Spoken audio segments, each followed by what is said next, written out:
अ, एक कवि कहता है कि आग लगी इस वृक्ष में। मैं अपनी कविता नहीं सुना रहा हूँ, लेकिन जो सुना रहा हूँ वो सुनिएगा कि आग लगी इस वृक्ष में और जलते इनके पात, तुम क्यों जलते पंछियों जब पंख तुम्हारे पास। तो पक्षियों का जवाब होता है, हम भारत के हर व्यक्ति से यही जवाब चाहते हैं। पक्षियों का जवाब होता है, फल खाएं इस वृक्ष के, बीट लठेरे पात, और यही हमारा धर्म है कि जले इन इसी के साथ। तो प्रणाम, जय श्री राम। मैं नंदेश्वर कृष्णा अपनी कविताओं के साथ जो एक सेफ सॉइल का पूरी दुनिया में भारत की तरफ से एक लिया गया है इनिशिएटिव, और स्पेशली सदगुरु जी लिए हैं, सदगुरु जी की वासुदेव।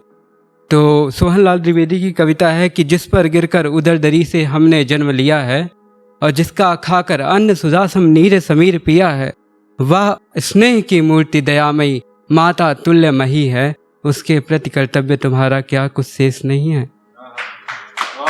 तो हम ये मानते हैं कि हमारी कुछ चीज़ें हैं जो अपनी लाइफ को चला, इस भौतिक युग में तो हमें सब कुछ अपने लिए भी करना होता है समाज को छोड़ के, लेकिन जो चीज़ हम यूज कर रहे हैं वो हमारे लिए नहीं है, वो आने वाली जनरेशन के लिए है।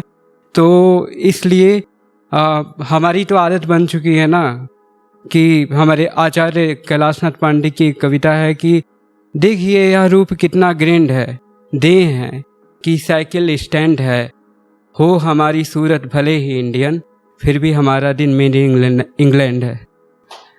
तो मैं अपनी एक कविता आपको सुनाऊं कि जब प्रेम हो गया तो अंजाम क्या होता, और जो पागल हो गया वो बदनाम क्या होता। जब प्रेम हो गया तो अंजाम क्या होता, जो पागल हो गया वो बदनाम क्या होता। ये सब ईश्वर की मर्जी थी। तो मिल गई होती तो सिया का राम होता, नहीं मिली होती तो राधा का घनश्याम होता। खान सर को सुना होगा, अक्सर वो कहते हैं जब हीर रांझा नहीं मिले और वो लैला मजनू नहीं मिले तो तुम कोने, राधा कृष्ण नहीं मिले तो तुम कोने ठकचिक मसाला हो। तो मैं एक जवाब के तौर पे देता हूँ कि तू मिल गई होती तो सिया का राम होता, नहीं मिली होती तो राधा का घनश्याम होता।